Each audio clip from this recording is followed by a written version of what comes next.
जय हिंद दोस्तों। मैं गौरव शर्मा आपका यूट्यूब चैनल में स्वागत करता हूं।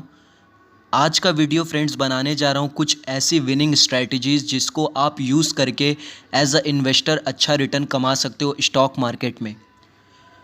सो फ्रेंड्स, ऐसे कुछ आप बोल सकते हो कुछ इंपॉर्टेंट स्ट्रैटेजीज़ या कुछ ऐसे साइकोलॉजिकल शिफ्ट जो लाना ज़रूरी है एज अ इन्वेस्टर अगर आपको मार्केट में अच्छा रिटर्न कमाना है। बिकॉज फ्रेंड, इन्वेस्टिंग जो है वो इन्वेस्टिंग में साइकोलॉजिकल जो है एस्पेक्ट वो बहुत ही इम्पॉर्टेंट रोल प्ले करता है। बिकॉज आपका इमोशन पे कितना ज़्यादा कंट्रोल है जब आप इन्वेस्टिंग कर रहे हो, जब मार्केट में आप उतर रहे हो तो आपका इमोशन पे कितना ज़्यादा कंट्रोल है वो बहुत ज़्यादा इम्पॉर्टेंट फैक्टर्स है जिस पे आपको ध्यान देना बहुत ही ज़रूरी है। तो सबसे पहले हम ये जानते हैं कि कोई भी चीज़ अगर हम स्टार्ट करते हैं तो उसके कुछ एक ऐसे स्टेज होते हैं जिसे हमें पार करना पड़ता है। एंड वो स्टेज को पार करने के बाद हम फ्रेंड्स और ज़्यादा मजबूत हो जाते हैं एंड और ज़्यादा हमारी जो कैपेसिटी है वो और डेवलप हो जाती है। तो फ्रेंड्स, सबसे पहले अगर आपको इन्वेस्ट करना है तो इन्वेस्टिंग में जो पहला जो है वो स्टेज वन थिंकिंग जिसे आपको पार करना बहुत ज़्यादा ज़रूरी है।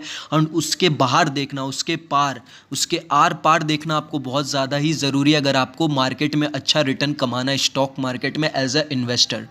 तो stage one thinking friend basically होता क्या है, ये थॉमस सोवेल जो है अमेरिकन इकोनॉमिस्ट है, उन्होंने ये टर्म निकाला था जो था स्टेज वन थिंकिंग। अब बेसिकली फ्रेंड्स इसमें क्या होता है, स्टेज वन थिंकिंग में जो होता है वो इन्वेस्टर्स जो होते हैं मार्केट में जब भी कोई क्राइसिस आता है वो क्राइसिस को के उस पार नहीं देख पाते, वो क्राइसिस के बियॉन्ड नहीं देख पाते, बल्कि वो क्राइसिस को देख के और डर जाते हैं और उनके पेट में दर्द होने लग जाता है। एंड वो अपने इमोशन को कंट्रोल नहीं करते एंड वो पैनिक हो जाते हैं। एंड उस पैनिक के वजह से ही वो लगातार जो भी शेयर रहता है या जो भी उनकी होल्डिंग रहती है उसको वो सेल करने लग जाते हैं जस्ट पैनिक के हिसाब से। वॉरेन बफेट ने भी ये कहा था, आपने भी ये बहुत इंपॉर्टेंट कोट है जो आपने सुना होगा, buy when everyone is fearful and sell when everyone is greedy.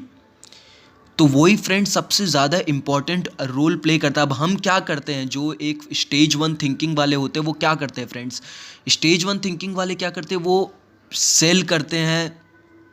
अब वो सेल क्यों करते हैं फ्रेंड्स, बिकॉज जब वो फियरफुल रहते हैं वो उस टाइम सेल कर देते हैं। एंड ये टाइम रहता है स्टेज टू वालों के लिए बाई करने के लिए, बिकॉज इस टाइम मार्केट जो है फियरफुल है। तो buy when everyone is fearful and sell when everyone is greedy.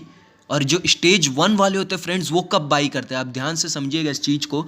Stage one वाले तब बाई करते हैं जब मार्केट एकदम अच्छे खासे लेवल पे आ चुका है। आज मान लीजिए निफ्टी 10-10,500 के आसपास ट्रेड कर रहा है, पर जो स्टेज वन वाले वो कब घुसेंगे मार्केट में, जब मार्केट 11-11,500 के पास आएगा। तो वो तब, क्योंकि उनको तब उनके अंदर तब लालच आ जाता है, हाँ ये अच्छा टाइम, और सो कॉल्ड उनको ऐसा लगता है कि मार्केट ने हरी झंडी दिखा दी है बाई करने के लिए। बट ये सबसे इंपॉर्टेंट एस्पेक्ट है फ्रेंड जो आपको समझना है कि मार्केट कभी हरी झंडी नहीं दिखाता, उस पर मैं बाद में आऊँगा। तो पहले ये समझते हैं स्टेज वन में क्या होता है फ्रेंड्स। स्टेज वन में जो है वो स्टेज वन थिंकिंग वाले पर्सन है, वो मार्केट में जब भी कोई क्राइसिस आता है वो उसके बियॉन्ड नहीं देख पाते एंड वो उसी में सीमित रह जाते हैं और उसी में डर जाते हैं एंड पैनिक करते हैं और अपने इमोशन को कंट्रोल नहीं करते एंड उसके हड़बड़ाहट के कारण वो सेल करने लग जाते हैं।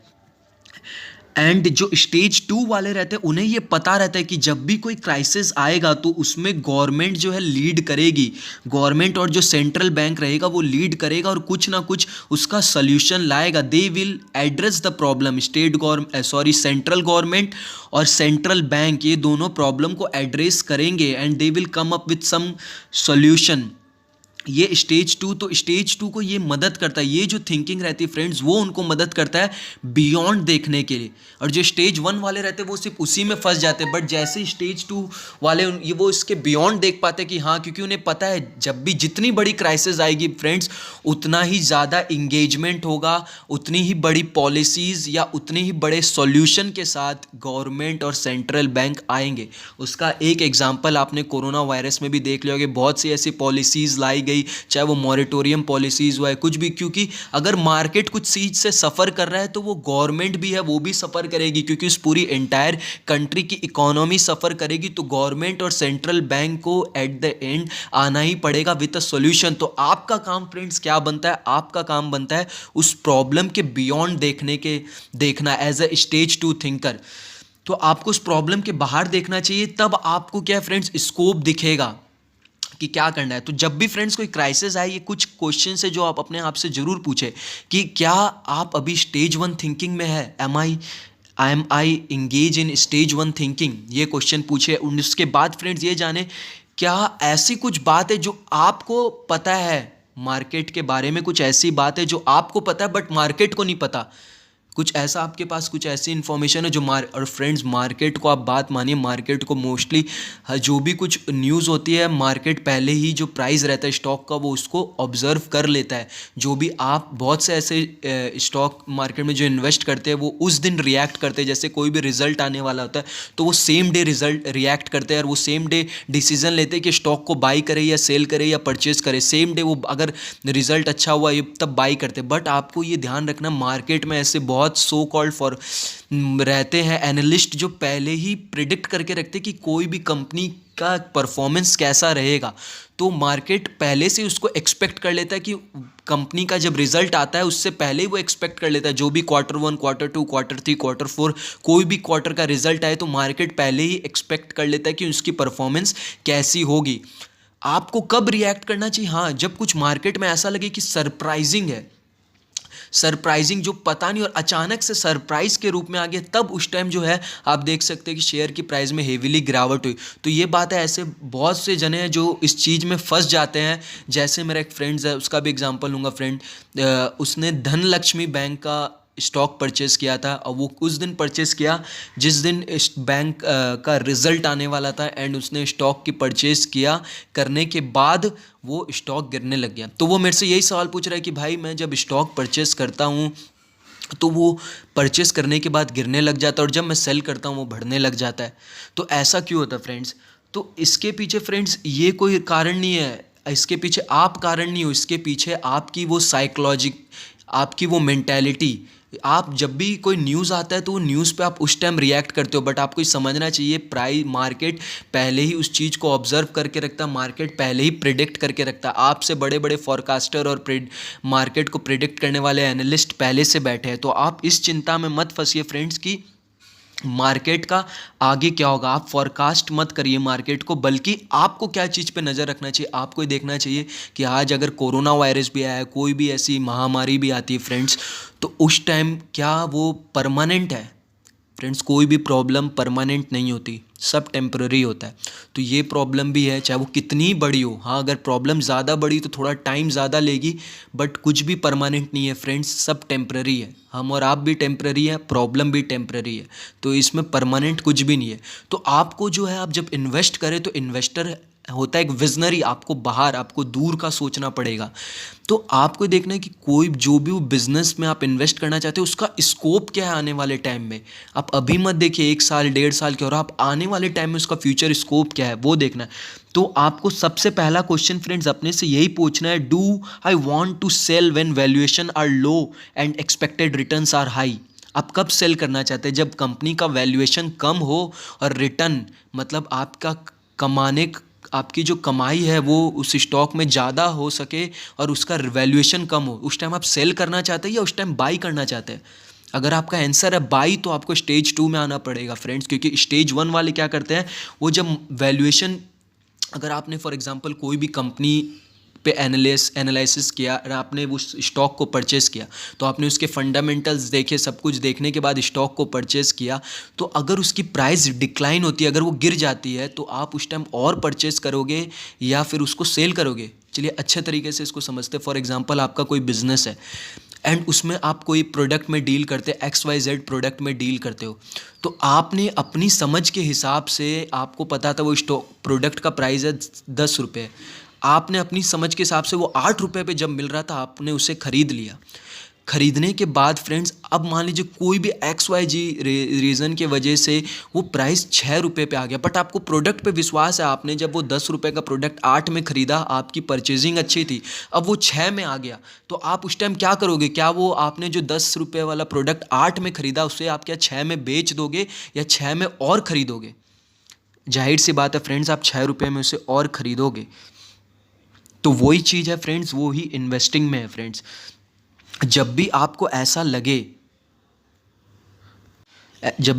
लगे कि स्टॉक का प्राइस गिरा है एंड वो फंडामेंटली स्ट्रांग है, तो आपको और उसकी क्वांटिटी एक्यूमुलेट करनी चाहिए। हाँ, अगर कुछ फंडामेंटल चेंज हो जाता है, कुछ भी आपने जो एनालिसिस किया हो, चाहे प्रमोटर होल्डिंग वैल्यूएशन देख के, तो आपको क्या करना चाहिए फ्रेंड्स? अब इसमें एक शॉर्ट तरीके में समझते हैं।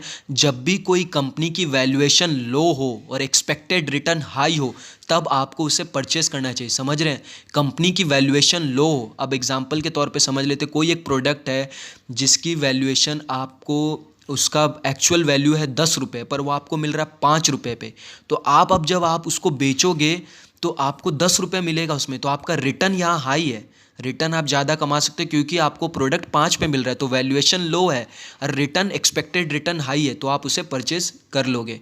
अब आप उसे सेल कब करोगे फ्रेंड्स? जब वो 10 रुपये के कीमत का हो जाएगा, तब आपको क्या पता चला कि अब इसकी वैल्यूएशन आ गई है 10 रुपये, या आप 12 रुपये पे आ गए, तो आपको पता चल गया वैल्यूएशन इसकी हाई हो गई है, तो आप उसको सेल कर दोगे। क्यों? क्योंकि वैल्यूएशन अब उसकी हाई हो गई, अब एक्सपेक्टेड रिटर्न कुछ बचा ही नहीं उसमें, क्योंकि आपने जो एनालिसिस किया था, ये जो प्रोडक्ट है उसका 10 रुपये का ही प्राइस था फ्रेंड्स, आज वो 12 रुपये हो गया। तो आपको तब सेल करना चाहिए जब भी कोई कंपनी की वैल्यूएशन हाई हो और एक्सपेक्टेड रिटर्न आपको लगे कि कम होते जा रहा है, हाँ अगर, तो तब आपको उसे सेल कर देना चाहिए।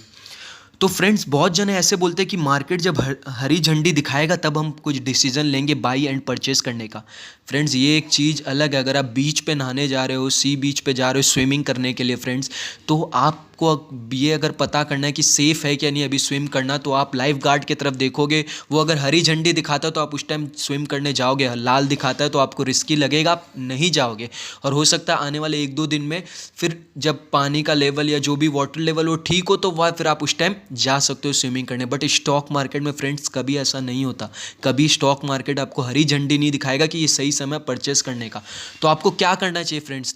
तब जब भी आपको लगे कोई भी चीज़ का प्राइस गिर रहा है, वैल्यूएशन उसकी ज़्यादा है बट वो आपको सस्ते में मिल रहा है, तो आपको उसे एक्यूमुलेट कर लेने चाहिए। अब उसके बाद अगर वो और गिरता है, क्योंकि मार्केट को कोई टाइम नहीं कर सकता फ्रेंड्स, आपको भी टाइम नहीं करना, आपको प्रिडिक्ट नहीं करना, आपको फॉरकास्टिंग नहीं करना है, आप सिर्फ जो मार्केट में अगर आपको सस्ता मिल रहा है आपको उसे परचेस करिए। अगर वो और गिर जाता है तो और एक्यूमुलेट करिए। क्यों? अगर उसके फंडामेंटल में कुछ चेंजेस नहीं आता तब फ्रेंड्स।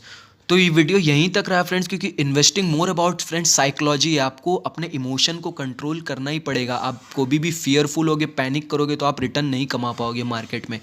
आप अगर कोई स्टॉक को एनालाइज करते हो, आपको अच्छा लगा है, उसकी फंडामेंटल सब अच्छी है, तो उस पर पैनिक मत करें, उस पर बने रहें, और जब प्राइस गिरता है तो वो और अच्छा मौका है एक्यूमुलेट करने के लिए फ्रेंड्स।